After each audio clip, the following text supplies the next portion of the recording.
नमस्कार, मैं जनप्रताप श्री ओम गौतम। उत्तर प्रदेश से बड़ी खबर आ रही है। उत्तर प्रदेश में 9 सीटों के लिए उपचुनाव होने वाले हैं। एक सीट जो मिल्कीपुर है अयोध्या की, उस पर अभी चुनाव की घोषणा नहीं हुई है। तो वजह हमने आपको पहले एक वीडियो में बताई थी कि किस तरीके से अवधेश प्रसाद जो वहां से सांसद चुने गए, उन्होंने एक फर्जी एफिडेविट लगाया था जिसके ऊपर अदालत में कार्रवाई चल रही थी। इसकी वजह से वहां की घोषणा नहीं हुई। लेकिन जिन 9 सीटों पर चुनाव होने हैं 13 नवंबर को, उनमें से 2 सीटों पर कांग्रेस और सपा ने पहले ही अपनी हार मान ली है।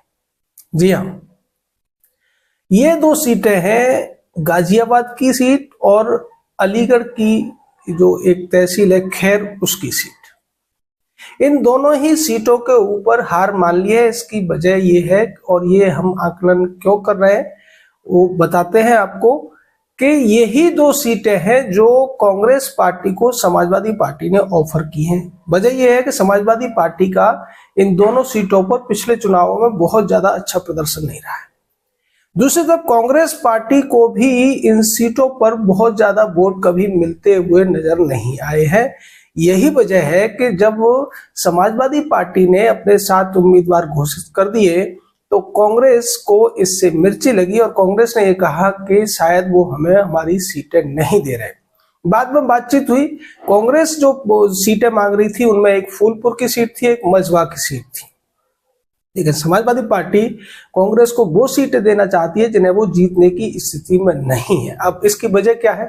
गाजियाबाद की सीट पर पहले भारतीय जनता पार्टी के प्रत्याशी की जीत हुई थी और वहां की सीट से कांग्रेस को न कभी पहले वोट अच्छे मिले थे न समाजवादी पार्टी को।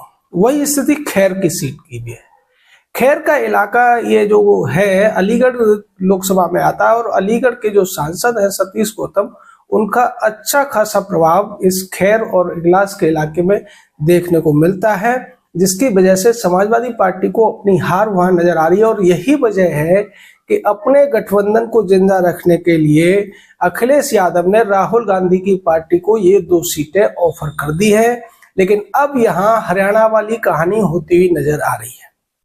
जैसे हरियाणा में दूसरी पार्टियों ने कांग्रेस के लिए कुर्बानी देने का खेल किया था या ड्रामा किया था क्योंकि वहां उनका कोई बेस नहीं था, उसी तरीके से अब कांग्रेस ये कहने की कोशिश करती हुई नजर आ रही है कि अब वो दोनों सीटें छोड़ देगी। समाजवादी पार्टी सभी 9 सीटों पर अपने उम्मीदवार खड़े कर दे, क्योंकि पहले ही समाजवादी पार्टी ने 7 सीटों के उम्मीदवार घोषित कर दिए हैं।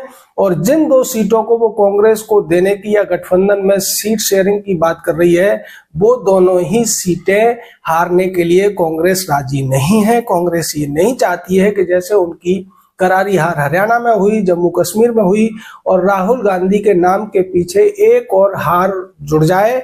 इसलिए कांग्रेस ये चाहती है कि अगर वो समाजवादी पार्टी उसको मनमाफिक सीटें नहीं दे रही है, जहां उसका थोड़ा बहुत बेस है, तो वो हारने के लिए उपचुनाव में नहीं उतरेगी, जिससे कम से कम राहुल गांधी के नाम के पीछे एक और हार का ठप्पा तो नहीं लगेगा।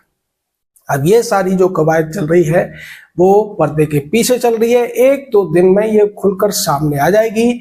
अगर कांग्रेस खुलकर ये घोषणा करती है कि वो समाजवादी पार्टी के समर्थन में उपचुनाव में नहीं उतर रही है, इसका सीधा मतलब यही होगा कि कांग्रेस अपनी हार चुनाव से पहले ही स्वीकार कर चुकी है।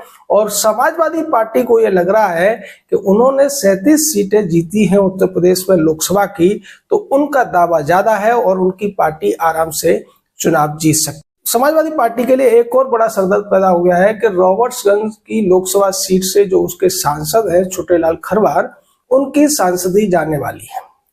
दरअसल इलाहाबाद हाईकोर्ट ने एक बड़ा फैसला लिया है, जो फैसला इस शिकायत के बाद आया था कि जो छोटेलाल खरवार हैं उन्होंने फर्जी जाति प्रमाण पत्र लगाकर चुनाव लड़ा था और अब उनका जो जाति प्रमाण पत्र है वो फर्जी ही पाया गया है, इसलिए उनकी सांसदी निरस्त होने वाली है। और हाई कोर्ट ने यह फैसला करने का अधिकार दे दिया है वहां के चुनाव अधिकारी यानी कि डीएम को।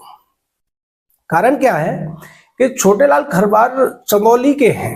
चंदौली में खरवार जाति को अनुसूचित जाति की लिस्ट में रखा गया है, जबकि छोटेलाल खरवार के जो वोटर आईडी वगैरह, स्थायी पता वगैरह, जो सब कुछ पते पर आधार पर उनका एड्रेस है, वो है सोनभद्र जिले का।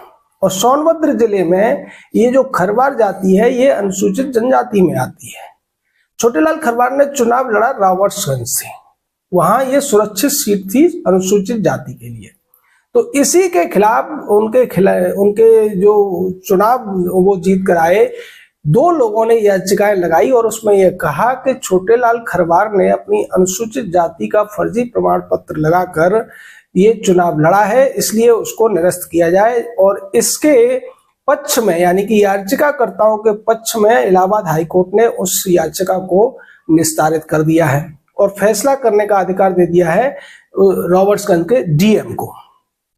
अब रॉबर्ट्सगंज के डीएम को 6 सप्ताह के भीतर ये फैसला लेना है और वो जैसे ही फैसला लेंगे तो छोटेलाल को अपनी सीट से इस्तीफा देना पड़ जाएगा, क्योंकि छोटेलाल की जो प्रमाण पत्रों में या उनके पते के आधार पर जो जाति बनती है वो बनती है जनजाति कैटेगरी की, लेकिन चंदौली के मूल निवासी होने की वजह से छोटेलाल ने जो प्रमाण पत्र बनवाया चंदौली से वो एक तरीके से फर्जी है। अगर वो सोनभद्र से प्रमाण पत्र बनवाते तो उनका प्रमाण पत्र अनुसूचित जनजाति का बनता।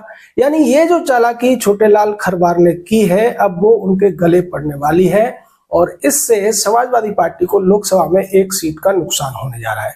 वैसे ही समाजवादी पार्टी, जैसा कि हमने बताया, उपचुनावों में भी उसको बहुत ज्यादा उम्मीदें नहीं है, लेकिन वो कोशिश करती नजर आ रही है। और जिस तरीके से मिल्कीपुर वाली सीट पर भी अवधेश प्रसाद ने विधानसभा के चुनाव के दौरान जो एफिडेविट लगाया था वो एक ऐसे वकील या नोटरी से लगवाया था जिसका लाइसेंस ही निरस्त हो गया था।